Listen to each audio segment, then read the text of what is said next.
Hi, everybody. It's Renee Cormier from the Fractional Referral Network. Today, I am chatting with Nishat Jones about revenue-driven branding and digital strategy.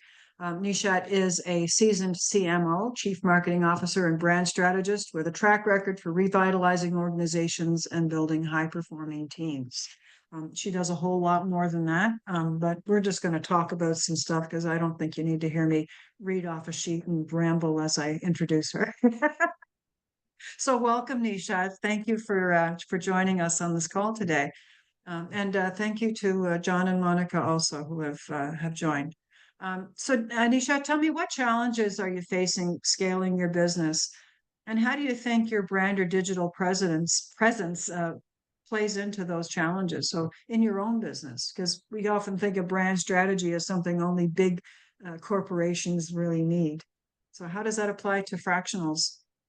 Thanks, Renee, for the opportunity to speak. And yes, let me detail a little more on the brand and digital strategy. So having been a CMO for about 25 years, whether you're working in your own solopreneur environment versus, a multi-billion-dollar organization, there's always a brand and digital strategy, and there's always that push-pull. So how much do you spend? What do you do? When you're establishing brands, like I've done it over the past year for my own company, for Stratiate, I really had to focus more on the brand first. And the brand is me, right? I am the brand. So, but that resonates across all the companies. So what I say is, whether it's a solopreneur or the multi-billion-dollar, all of your organizations that each of you works with too, not only yours, we're all brand ambassadors, as I like to call it. So I have to build my brand on who I am and what I've done and lead with that first, and then move to the digital strategy so they complement each other.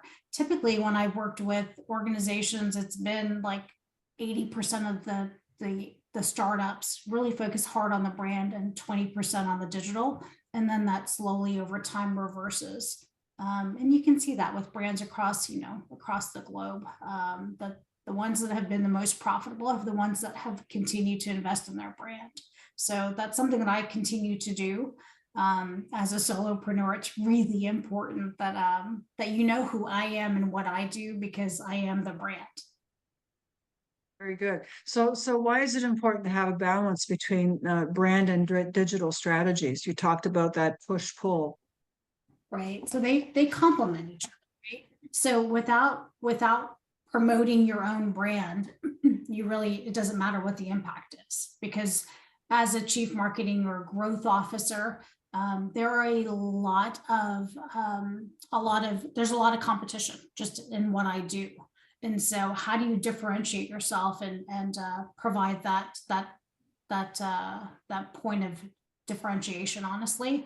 But I think that it's being really, really diligent about how you really balance the two. So digital strategies are very results oriented, right? You can see there's KPIs, there's metrics. I can look at revenues. I can look at customer acquisition costs. I can look at all these metrics that we like to utilize in marketing. The one thing that's important to remember, though, is that if you forget about the brand part of it, that's what really builds your customer loyalty and the trust. So you really have to make sure that you have a great balance between the two, that you've got the KPIs and metrics, but also that you have that longevity and that trust that you're going to build in your brand and leverage for the future. Okay. So what are the measurable results that you've had in achieving your branding and digital efforts? So I've been fortunate to really be able to, I can measure it by clients. I've had 7 clients over the past year from just launching my business, literally a year ago, and had a good split of having clients that are fractional, where I'm their CMO as a fractional, and then others that are more project consultative. So my split has been about a 60-40 right now where I'm at today. So I'm continuing to invest 60% on the brand and then 40% on the digital side, and have seen great impact from that. Okay, excellent. So are your competitors outperforming you in market share, do you think, or customer engagement? And if so, why do you think that is?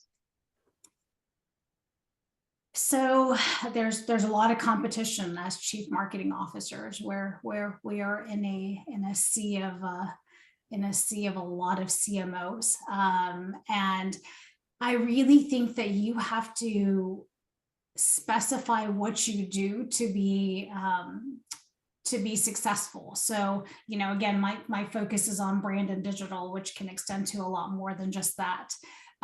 So it's really hard to measure how successful I am and how much market share I have versus others, because without looking at everyone's ICPs, their ideal client profiles, and understanding, do they focus solely on B2B manufacturing and exactly what I do, to really get a good gauge. I'm sure that there are many that are much more successful than I am, and then there's others that haven't been as successful. So I don't have a great gauge on that. So what would be like the must-do tactics that somebody would have to do to establish their brand? Like, what would you recommend any person in business? Where would they start?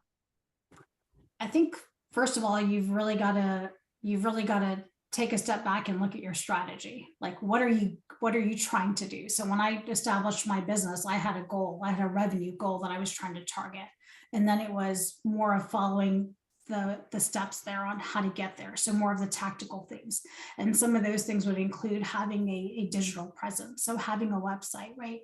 That's the largest external communications tool that we have, and so making sure that your content there is very relevant. Speak to the challenges and pain points that your customers or your prospects are looking for. Don't talk about you. It's the show up and throw up methodology, where it's all about who I am, what I do, and how great I am. So I always recommend that you really take your customers' challenges and pain points and utilize that to drive your content strategy.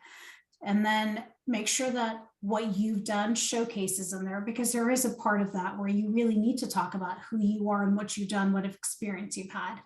Data is huge. Data-driven insights, right? That's what I really like to focus on, and how I work my strategy with my clients. So if you've got case studies, if you've got numbers, anything that's relevant, include that data on your website. So as much as you can do to drive that content, and then utilize, varying social media tools, whether it's YouTube and posting videos, or it's LinkedIn content.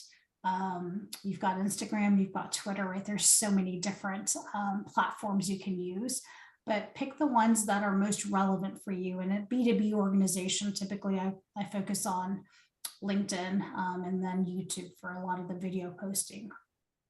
Okay, very good. And so how scalable is your current marketing strategy, and does it support long-term growth? Are you practicing what you preach, Nisha?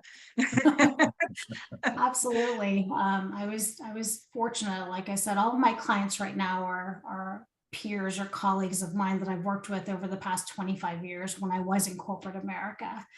And so I was fortunate this summer to continually to gain traction and get new clients. And so I had to be able to scale. Otherwise, I would have had to turn them down. So I've actually been fortunate to have, I've got a web developer, I've got a graphic designer, I've got a digital strategist. So I've scaled my team enough that I can, I can continue to grow with them, or else if I decide to take it a little easy and not take on an account or a contract, then I can take a break for a bit. So how does your sorry. Oh, no, go ahead. Go ahead. So how does your current digital strategy help you with lead generation? Because at the end of the day, we want leads, we want to get in front of people, we want to sell, or hopefully not even really have to sell. We want people to say, here, help me. Yeah, so I currently I utilize my website quite a bit. I also have quite a bit of collateral that I've created. So I've got a one-page overview about my business, who I help, what results I deliver. It has some of my case study information on it too. I created that back in January, earlier this year. I've also got a pitch deck that I utilize. So these are the tools that I've created, and I use them throughout my digital presence. So when I'm running an email campaign, it's easy to be able to attach things and give some sort of tips or insight. But my digital strategy has been very successful. Without it, I wouldn't have the clients I have today. Truly, without my web presence, I don't believe that I would have had all the clients that I have today, because it had been really, really difficult to reach out to them besides just doing messaging or doing emails. We know there's over 3 trillion emails a day. So I always say having that omni-channel approach, right? Using video, using email, using LinkedIn, utilize a lot of different angles. So you're staying relevant and you become top of mind for your prospects. So your strategy for staying top of mind then is to use that multi-pronged approach, right? Do as many things as you can to kind of be seen, because nobody will just use one. They won't find it, right? Right. Does anybody in the audience have any questions for Nishat? Go ahead, John. Go ahead, John. Go ahead, John, and then Monica can ask. Okay. We'll make it a free for all. Okay. I'd like to hear a little bit more about the balance or between the brand and the digital. I'm not 100% sure how you're defining those two elements. I know brand is brand and I know digital is digital, but what's the interaction? What's the overlap? And why do you have them separated as two different entities? So they actually complement each other. That's a great point. They really are not two separate entities. They complement each other. So without the brand, you don't have the digital. So it's a great point there, John, to clarify that. The reason that I somewhat look at splitting them or talk about them that way is because when you look at your digital strategy, and when I talk about whether it's using LinkedIn Sales Navigator, which is for digital, whether it's building out your website, any of the tools that you're using for social media or any campaigns, it's typically the spend that I'm looking at and how I'm changing that. So when I launched my company, I had a significant portion was truly built on me and my content, who I am, what I do. So I really had to focus on that from the brand perspective, but it's been ongoing. When I've worked with other companies of larger scale, whether it's 5 million or 200 million, I've really focused on their brand and spending money, and it's just who they are and what they do. That would be brand focused advertising versus the digital side to generate leads. So the demand generation, that digital side is more on driving the leads.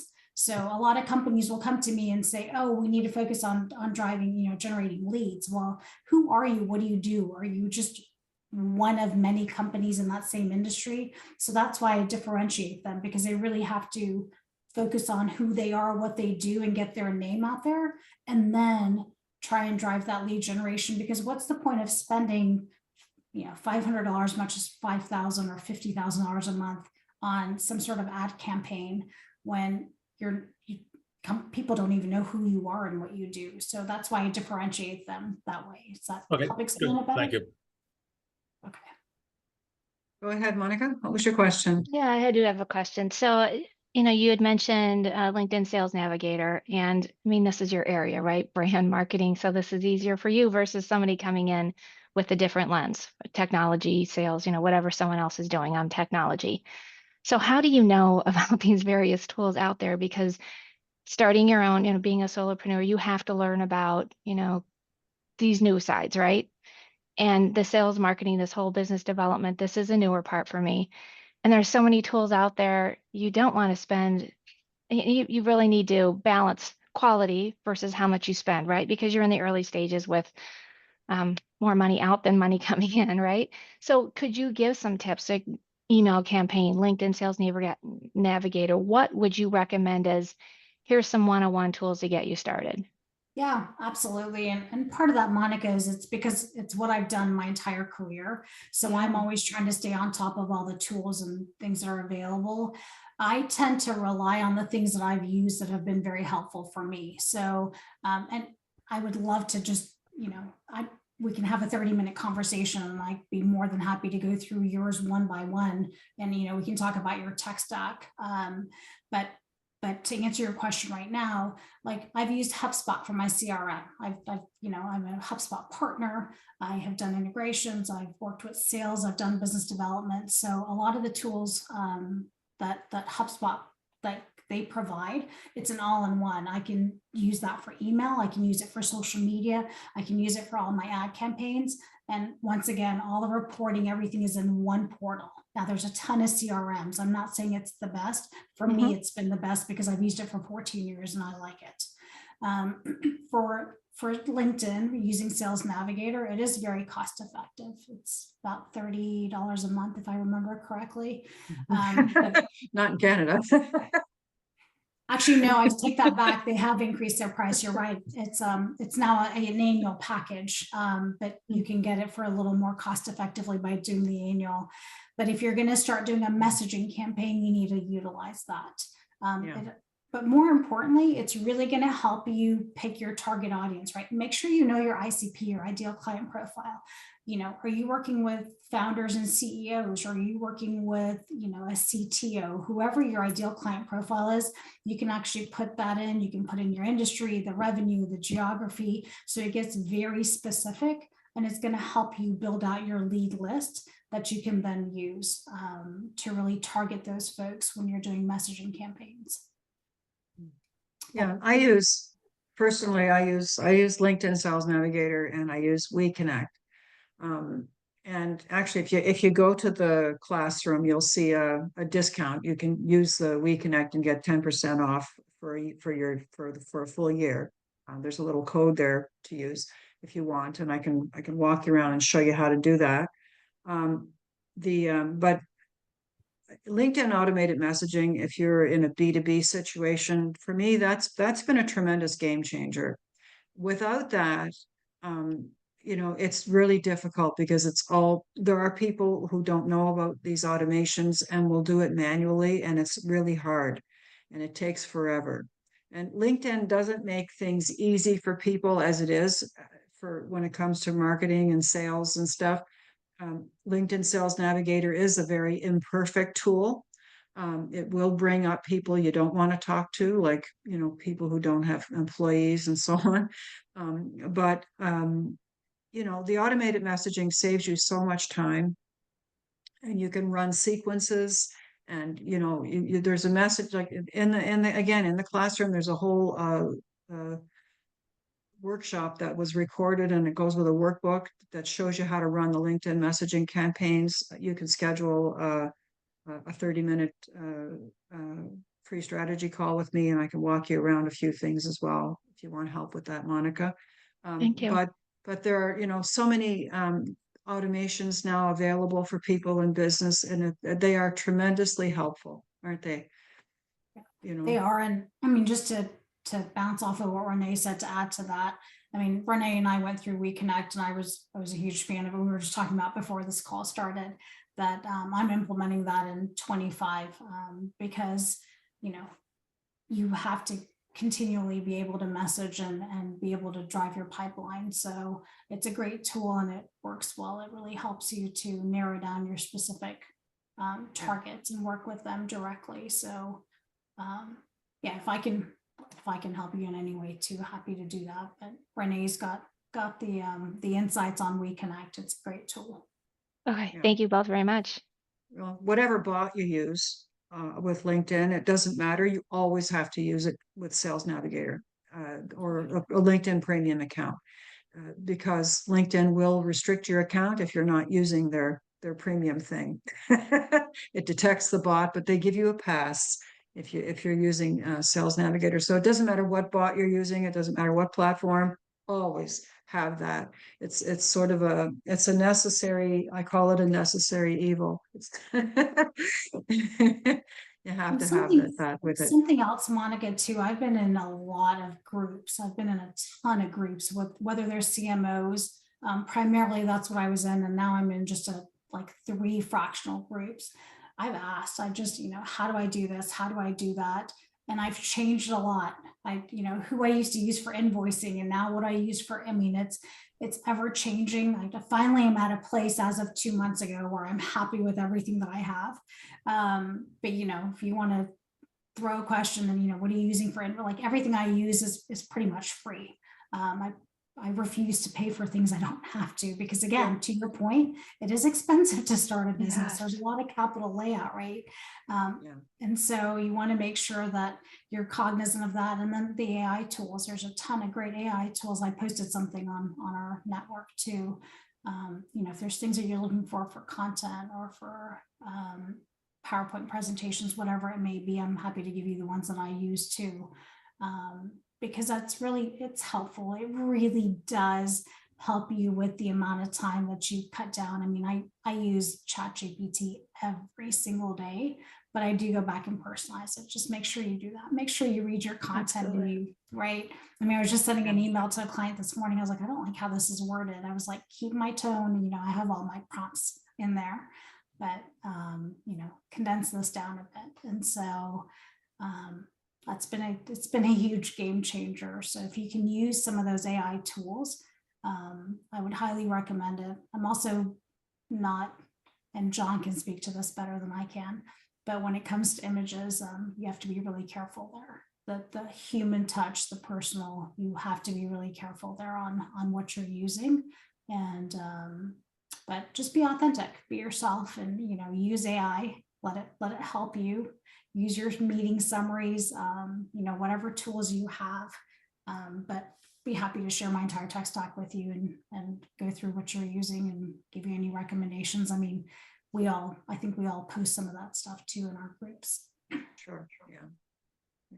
We all have our little favorite tools that we like, and everybody's business is a little bit different, right? So,